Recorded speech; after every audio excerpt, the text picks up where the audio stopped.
Hey, welcome to this mini workshop, which is called The Fundamental Secret to Manifestation. So I'm going to share with you the one thing that us humans tend to do totally backwards and, beautifully, forgivingly so, because we don't know what we're doing. But the one thing, if we could get really clear on and get this one thing right, we could manifest with so much more ease. So in order to demonstrate what I'm talking about, first of all, I'd like you to get a pen. Just grab a pen and hold this pen tightly between your two fingers like this. Squeeze it nice and tightly. Holding it firmly, looking at the pen, holding the pen nice and tightly, holding it tightly, nice and tightly. I want you to try to drop the pen. Hold it tightly and try to drop the pen. Hold it nice and tight and try to drop it. Try really hard to drop the pen. Try. Did you drop it? Or not? Well, I just dropped it because, I had to end that somehow, but my body was like, no, I'm not dropping the pen. I don't get what you're saying. I can't try to drop the pen. I can either drop the pen or I can hold it tightly. What do you want me to do? And this is what the universe is doing with your requests. And us humans go, oh, well, I'm going to try to build a website and I'm going to try to be successful. I'm going to try to lose weight. I'm going to try to go running every second day. And do you see what I'm saying here? When you have that energy of try, it is just such a murky energy. You're sitting on the fence. You haven't gone, I'm going to do it or I'm not going to do it, which are two very flip sides of the one coin. I'm going to do it or I'm not going to do it. When you say try, the universe goes, because your energy is like very murky. And the feedback you're going to get is going to be very like bitty bobby, here, there, forward, back, just nothing very tangible coming through. But as soon as you go, I choose this over everything else. I choose to lose weight. I've made that decision. I'm going to lose weight. I have lost weight. I'm losing weight. I'm going to build a website. I have no bloody clue how, but I'm building a website. I've made that decision. As soon as you make that decision, life goes, okay, fills in the gaps, because form follows thought, not the other way round. And us humans try to do it the other way. We go, oh, well, when I see some evidence, when I get a sign, or when I see that if I try a little bit and then I see a little bit of evidence of something happening, then if form shows me first that I could be successful, then I'll feel safe enough to commit to, move over there. Then maybe I'll make that decision for real. But no, it's the other way round, which is so weird for us humans, that we have to go, I'm in, before life will be in with you. And the crazy, weird, bizarre thing is that when you're on the fence going, oh, I don't know, I'll try a wee bit and I'll try a wee bit there, and I'm not sure if I can completely commit, I don't know if I can totally make the decision, I don't know. That is the hardest place to be. That sucks. That is not fun. But as soon as you make the decision, I'm going to do it, it's like everything clears up. It's like all the clouds go, and the universe goes boom, jumps in there with you. You're not alone. Things show up and it becomes easy. And that's the thing. But we've got to commit first. And that's not something that we're very good at, are we? Let's be honest, because we're scared. But once you've made that decision, it happens. And let me give you a couple of examples of this. So I had a client for a while who wanted to lose weight, and he came for, every month for quite a long time, 12 months or something like that. And we were working through things and we were making progress. Yep, but there wasn't that much weight being lost. And a little bit, but then a little bit would come back on, and then this and that. And so after about a year, I thought, I don't think I can carry on doing this because something's not right. And so I called him out and I said, hey, the only reason why you're not losing weight is because you don't actually want to. You haven't chosen to. And it was like an aha moment for both of us, because he went away and thought, fuck, you're right. I haven't chosen it. I've been kind of thinking about it and trying little bits, but I haven't actually gone, I choose to be slimmer. And then he did it. He made the choice. He 100% committed. He said, I'm doing it. And then the universe gave him the how. We don't know the how when we commit. We have no flipping clue, but we just know what we are, what the end result we want is. We don't know how we're going to get there. We can't know that. So don't expect to know that. That's the process. You make that choice, clear, 100% committed, and then the stuff follows through. And what came to him was an app. So the universe said, okay, you're going to do it. Here's how. And there was an app that, I don't know, helps you lose weight somehow. I'm not really sure. Was it a calorie counter or some kind of way of monitoring what you're eating or something like that? And so he started using that, and boom, boom, boom, boom, boom, it became easy. And I've got an example too of this in my own life where many years ago, about 10 years ago, I was in England with a young family, 2 young boys under 5 and a husband, and I wanted to come back to New Zealand for my oldest to go to school. And it wasn't that I wanted to come back, it was that I had bloody well chosen to come back. And there was no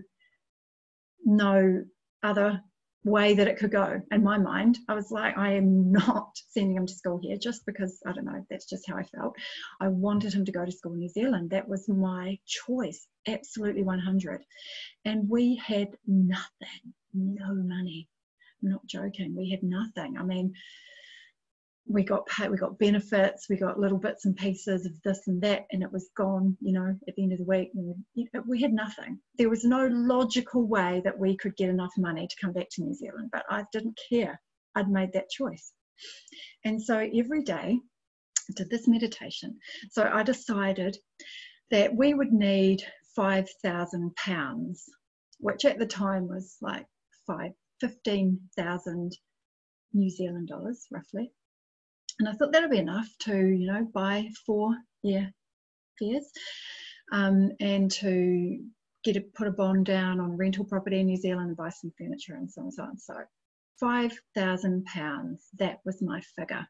And so every day I did this little meditation, this little hypnosis session, hypnotherapy session, and I would imagine that the money was coming to me. It was given to me. I got a check. I'd look at it. I'd look at the amount. I'd feel elated, amazing, wow. And then I would put that in my bank account. I would see my bank account on the screen of my computer with the money in it and how good that would feel. And then I would imagine myself buying the tickets, and then I would imagine us getting on the plane and then arriving in New Zealand and how great that would feel. And I just did that every day, and then I would do it in the morning, and then I just forget about it. And my husband had no clue that I was doing this meditation. He didn't know that in my mind we were going back to New Zealand. I mean, I knew that he was open to going back to New Zealand, so it wasn't like I was doing anything that was against what he wanted. I knew that he would be up for it. So he didn't know that I was doing this meditation. He didn't know that I'd chosen this £5,000 figure. He had no clue about any of it. But I just went along every day and I did it with absolute sincerity, and then I'd just forget about it for the rest of the day, and then in the morning I'd do it again. And I did it for like, I don't know, 2 or 3 weeks. I can't tell you how long it was because it was so long ago now, but it wasn't that long. Don't think it would have been longer than 3 weeks. And then my husband came home from wherever he'd been and he said, oh, I'm going to enter this art competition. And because he was an artist, clearly, he said, I'm going to submit a design and put in an application to paint this big wall. And if the public votes for me and they vote for my design, then I'll win. I'll be able to, you know, paint my picture and I'll win £5,000. And at that point I was like, ping. I mean, I didn't tell him that I'd been meditating on that. I don't know at what point I did tell him, but it wasn't then. But I just thought, wow, we are winning that money. And, you know, I just recognized it straight away as the manifestation of my meditation.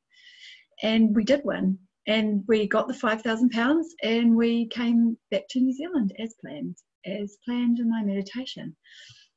So as you can see, when I go back over that, you know, years later, the main ingredient of that was my absolute clear-cut decision that we were coming back. I wasn't wavering on it. I wasn't going, oh, well, maybe we will.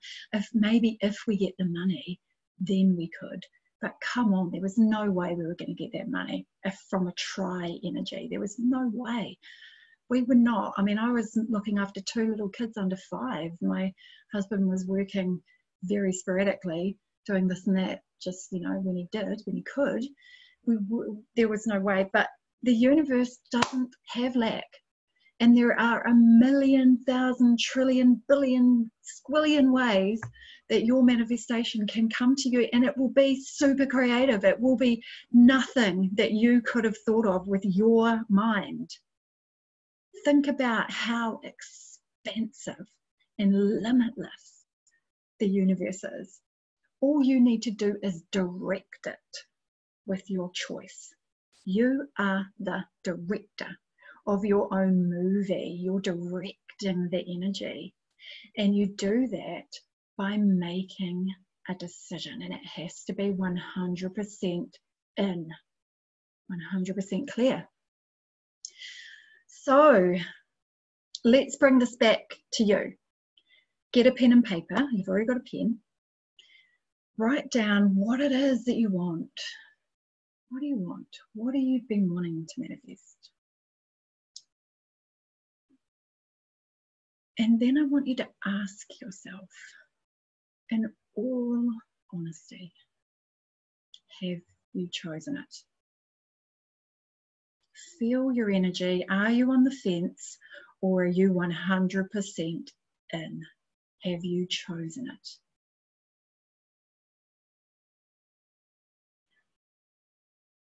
And I'm guessing the answer is no, because otherwise you probably wouldn't be listening to this. But if the answer is yes, wow, congratulations, you're off. You're a creator. You're heading in the right direction. Keep up the faith and let life help you. And if the answer is no, then let's look at that for a wee minute. Why haven't you chosen? Just for absolute interest, let's just let yourself have the answer to that. Just feel it. Why haven't you chosen? Are you scared?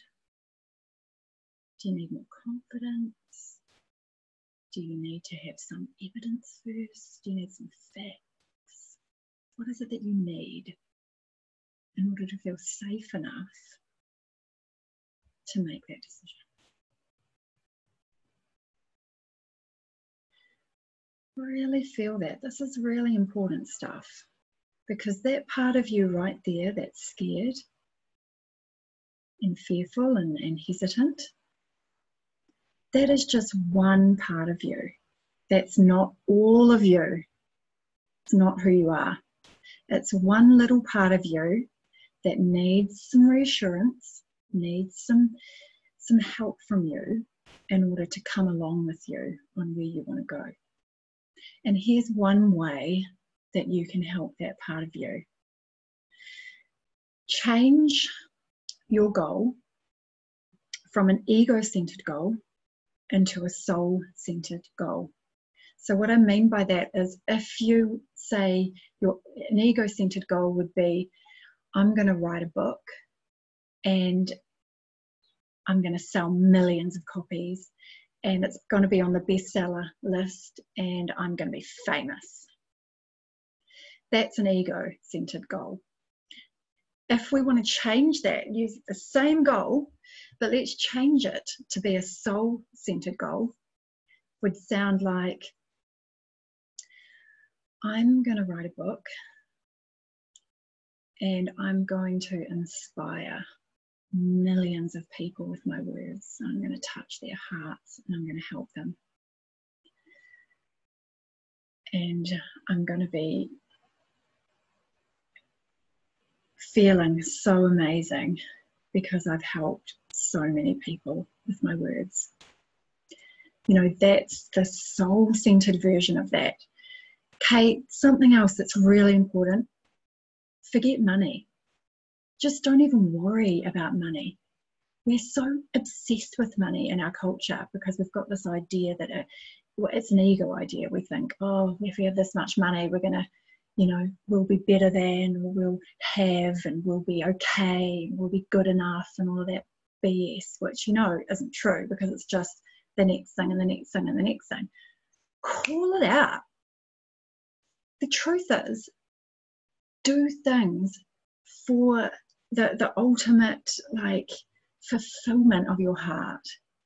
That's what you're really going to feel fulfillment from, not just getting money. It's just it's meaningless, totally meaningless. But when you're doing something from, you know, for the point of view that you're going to help people, man, you're going to help people, or you're going to really help yourself feel better, whatever it is, when you choose that thing that is going to make you thrive, then you're going to be of ultimate benefit to everyone around you, and you're going to be benefiting to the mass consciousness that we are. You're going to be raising the consciousness of everybody from you allowing yourself to thrive in a heart-centered, soul-centered, beautiful way. And everything you need, all the resources, as soon as you make that decision, will come to you. So this is another video about money and about, you know, the fact that we don't need it and blah, blah, blah. I will talk about that another time. But all you need to know for today for your manifestations is make the decision. When you are sitting on the fence, it feels really flipping hard, man. And when you make that decision wholeheartedly, because, man, you deserve it and the world needs it, make that decision. And as soon as you do, you're going to feel so much relief. It's going to be so much easier. Things are going to come to you. Let go of knowing how it's going to happen, because you can't know that. All you've got to do is direct the energy. All right, I'm leaving you with that. So much love to you. Catch you in the next video.